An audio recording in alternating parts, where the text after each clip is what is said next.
Salut tout le monde. Aujourd'hui, je vous emmène dans des montagnes russes émotionnelles avec une histoire qui vous laissera sans voix. Voici Trahison dévoilée, le dernier souffle. Imaginez un monde où la confiance est primordiale. Maintenant, imaginez cette confiance brisée en un instant. Voici l'histoire d'Émilie et Jacob. Émilie, épouse dévouée et mère aimante, pensait avoir la vie parfaite. Jacob, son mari, était charmant, prospère et surtout digne de confiance. Du moins, c'est ce qu'elle croyait. Un soir, après avoir couché les enfants, Émilie est tombée sur un dossier intitulé « Confidentiel » sur l'ordinateur de Jacob. Sa curiosité l'a emportée et elle a cliqué. Ce qu'elle a découvert allait changer sa vie à jamais. Des emails, des photos et des messages secrets ont révélé une double vie.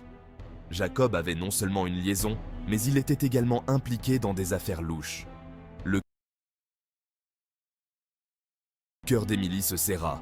L'homme qu'elle aimait, le père de ses enfants, était un étranger. Déterminée à le confronter, Émilie attendit le retour de Jacob. La tension était palpable, l'air presque irrespirable.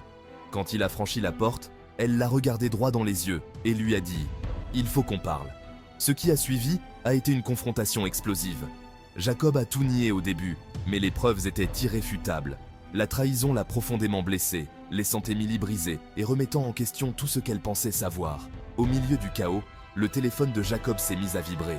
Émilie a jeté un coup d'œil à l'écran. C'était un message de sa maîtresse qui disait « J'ai hâte de te voir demain ». Le dernier souffle de la trahison. Émilie savait ce qu'elle avait à faire. Elle a fait ses valises, a pris les enfants et est partie. Ce n'était pas facile, mais elle a trouvé une force qu'elle ne se connaissait pas. Des mois plus tard, Émilie a recommencé sa vie. Elle a reconstruit son monde à partir de zéro, en se concentrant sur ses enfants et sur elle-même. La trahison de Jacob l'avait brisée, mais elle l'avait aussi rendue plus forte. Le dernier souffle, autrefois symbole de sa plus profonde douleur, est devenu un rappel de sa résilience. L'histoire d'Émilie témoigne de la force de l'esprit humain, prouvant que même dans nos moments les plus sombres, nous pouvons trouver la force de nous relever.